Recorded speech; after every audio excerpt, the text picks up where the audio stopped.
Alors, me revoilà assez vite. Bonjour mes amis! Hello tout le monde, j'espère que vous allez bien. Aujourd'hui on se retrouve dans une nouvelle vidéo. Il s'agit du Bookshelf Tour numéro 2. J'ai encore fait des emplettes à peine une semaine après le gros lot que j'avais acheté au déconfinement. Donc évidemment j'ai pas encore tout lu, mais j'ai encore trouvé des nouvelles adresses de bouquinerie d'occasion et pas cher. Donc j'en ai profité. Donc je vous mets le lien de la première vidéo juste en haut. Donc on va commencer tout de suite. Il y a un peu de tout, il y a des romans, il y a des romans et des bouquins de développement personnel en fait, il n'y a pas tout. That is not correct. On va commencer tout de suite. Donc premier bouquin, j'ai acheté La Princesse de Clèves de Madame de Lafayette. Alors ce bouquin apparemment c'est indispensable, mais moi ce qui me fait peur c'est que c'est un bouquin du 17e et j'ai peur de ne pas réussir à le lire. Parce qu'à un moment donné, ça devient vraiment compliqué. Je ne sais absolument pas de quoi ça parle. Je pense que ça parle du coup de la princesse de Clèves, qui a été une des épouses d'Henri VIII, Anne de Clèves du coup. Je pense que c'est ça. Donc à voir. Je suis curieuse de savoir qui est cette dame juste là. Je pense que c'est une actrice peut-être d'une adaptation théâtrale, etc. C'est possible. Donc pourquoi pas, je vais peut-être le lire cet été si j'ai le temps. C'est bien dans une bibliothèque aussi, je voulais le prendre, j'ai dû le payer. Tous les bouquins que j'ai là, je les ai vraiment payés entre 1 et 5 euros. Donc. Ensuite, j'ai acheté en fait un bouquin qui m'a rappelé mon enfance.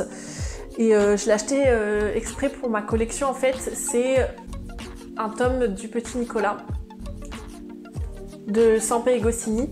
Donc c'est très rigolo parce qu'en fait on a du coup l'histoire normalement écrite à la française et en fait derrière c'est à l'envers et il y a toute une explication de texte en fait. Donc moi je me souviens que j'ai lu le Petit Nicolas au primaire, donc c'est sûrement un bouquin d'école en fait, mais j'aime bien, ça va me replonger dans mon enfance, donc pourquoi pas. Ensuite j'ai trouvé ce bouquin qui s'appelle Le chat qui venait du ciel de Hiraide Takashi. Désolée pour la prononciation. J'ai énormément aimé la peinture juste ici en fait. Je ne sais pas de quoi ça parle. Ouais, c'est surtout en fait l'histoire d'un couple qui emménage dans une maison et du chat qui squatte le jardin en fait. Je pense que ça va être une très jolie histoire. Ça c'est quelque chose qui se lit très rapidement, hein. Il y a 131 pages, donc c'est écrit plutôt gros. Donc ça va me plaire je pense. Ensuite, un classique de los clásicos, c'est L'Alchimiste de Paulo Coelho. Je ne l'ai toujours pas lu. C'est un jeune homme espagnol du coup qui va aller sur les traces des pyramides d'Égypte. Du coup on voit un petit peu toutes ces embûches, etc. Je pense que ça va être un très très très bon bouquin. Il a eu vraiment que des éloges, donc pourquoi pas. Je vais me le lire très rapidement je pense. Ensuite j'ai acheté 2 romans d'Albert Camus. Donc le premier, La Chute. Je ne sais pas de quoi ça parle, mais j'adore Camus. J'adore vraiment le personnage, j'adore son style d'écriture, j'adore vraiment l'influence qu'il a eue sur la littérature moderne. Donc je l'ai pris, mais j'ai été influencée du coup par L'Étranger, qui est un de mes bouquins préférés. En gros, c'est sur un mec en fait qui a perdu sa mère, donc il est à Alger. Il a perdu sa mère et du coup c'est un mec un petit peu comme Dexter Morgan en fait, qui ne ressent rien. You can't play on my feelings. I don't have any.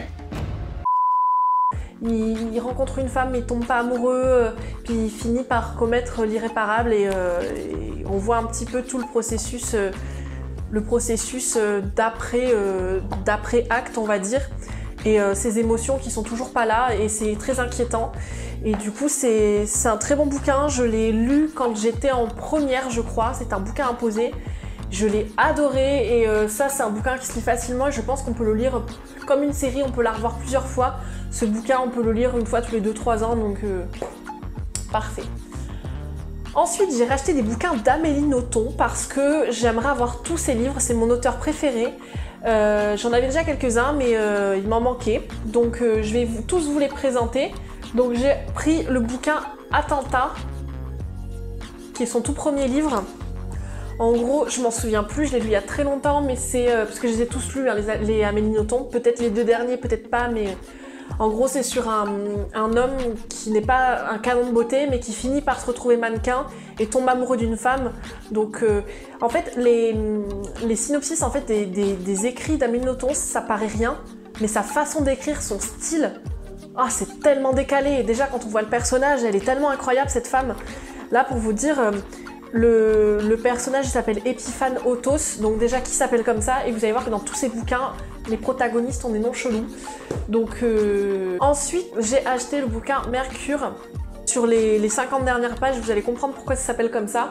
En gros, c'est un homme, en fait, qui retient une jeune femme avec lui, on ne sait pas quelle relation il a avec. Mais elle ne doit en aucun cas se voir dans le miroir parce qu'il lui fait croire qu'elle est laide pour pas lui faire du mal. Et c'est très intéressant la relation malsaine qu'il y a entre les deux. Ensuite, j'ai acheté Métaphysique des tubes.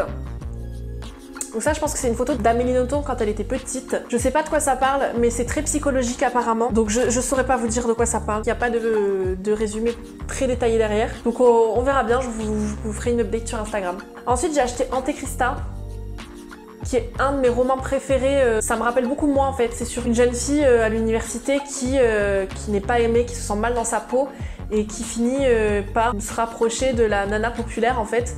Sauf que cette nana populaire, elle se sert d'elle et du coup, elle se sert d'elle parce qu'elle a besoin d'un toit la semaine en fait pour être logée parce qu'elle habite beaucoup trop loin. Mais sauf que ses parents, ils finissent par la préférer à leur propre fille, ce qui est d'une tristesse absolue.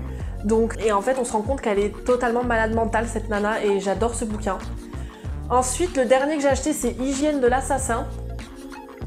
En gros, c'est sur les 2 mois qui restent à vivre à un monsieur qui s'appelle, du coup, Prétexta Tac, voilà, qui s'appelle comme sa personne.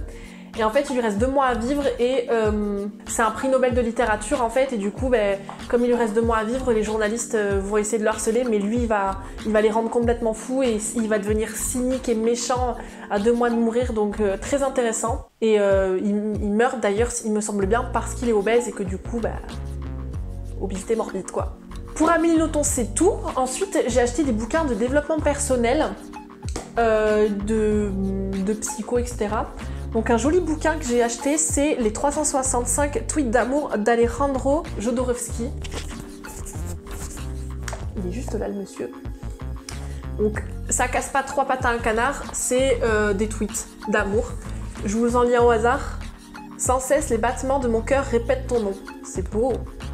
L'amour à distance, l'absence éloigne un peu plus chaque jour. Bon, c'est mignon. Ça c'est joli dans une bibliothèque, mais ça se lit en une demi-heure, donc... Mais j'aime bien, je l'ai pas payé cher du tout, donc c'est mignon. Ensuite, j'ai acheté mon carnet de coaching 100% émotion d'Evelyne Bouillon. Alors, c'est comme un espèce d'agenda. Et en fait, vous allez avoir un nom, une émotion par lettre, qui est triée par lettre. Ça a été un peu le même principe que 100% bonheur que je vous ai déjà présenté. Je vous remets le lien de mon premier Bookshelf Tour en description. Et en fait, moitié psycho, moitié cahier d'exercice. C'est-à-dire qu'ils vont vous poser des questions. Par exemple, on est sur l'accomplissement. Ils vont vous poser des questions pour savoir ce qui vous ferait le plus de bien dans ce domaine. Vous pouvez faire la liste de ce dont vous êtes fier. Et on fait une liste. Et je trouve ça très intéressant. On a l'amour. Dans les B, on a quoi? On a le bonheur. Ça coûte rien, ça, même neuf, ça coûte même pas 10 €, c'est génial. Donc très très très jolie trouvaille, j'aime bien ce côté métallisé et tout, ça fait un joli livre. Je le garde, je le ferai, tous ces bouquins d'exercice, ce sera cet été, dans un parc ou à la plage si ça rouvre, ça va me faire du bien. Ensuite j'ai acheté Être zen d'Antonio F. Rodriguez. Des petits cahiers, voilà. Donc je n'aime pas tellement le fait que ce soit tout en noir et blanc dedans. Mais c'est un véritable cahier d'exercice pour se vider l'esprit, connaître la zénitude, se décharger de toute pression. Donc intéressant, je sais pas quoi m'attendre, mais il était genre, je l'ai payé 2,50 € je crois, neuf, donc pourquoi pas. Ensuite celui-là je l'ai craqué, j'ai acheté Comment j'ai balancé tous mes complexes de Lucia Taboada et des illustrations de Raquel Corsoles. Il est juste comme ça. En fait, j'ai craqué parce que les illustrations, je trouve ça beau à l'intérieur. C'est un truc qui est agréable à lire. Et en fait, c'est totalement un bouquin pour se débarrasser de ses complexes. J'en ai. Je trouve que j'ai un ventre de femme enceinte ou un bidabière. Beauf de France. Je trouve que j'ai des hanches trop développées et que je prends trop de poids d'un coup. Mes cheveux, je les aime pas énormément. Quoique là, aujourd'hui, je les trouve plutôt jolis. Je sais pas comment ça se fait, mais c'est cette petite mèche là qui est comme ça, j'aime bien. Bref. Non, je suis pas quelqu'un qui complexe énormément parce que vous avez vu, j'adore la mode et j'adore la beauté. Et si je me complexais trop, si je m'aimais pas, je prendrais pas autant soin de moi. Mais remettre les pendules à l'heure, ça peut me faire du bien. Donc pourquoi pas. Voilà, c'est tout. Ça fait déjà beaucoup. Il va falloir vraiment que je me mette à bouquiner. J'ai beaucoup de choses à lire, des cahiers d'exercices à faire. Ça va me faire du bien. Si vous avez aimé la vidéo, n'hésitez pas à la liker et à la partager. Abonnez-vous si vous ne l'êtes toujours pas. Je vois que vous êtes de plus en plus nombreux à regarder mes vidéos, mais vous n'êtes pas abonnés. Donc n'hésitez pas à le faire, comme ça vous serez au courant de la sortie de mes prochaines vidéos. Si vous avez un truc à me dire, commentez. Et puis nous, on se retrouvera dans une prochaine vidéo. Bisous! Thank you. Bye.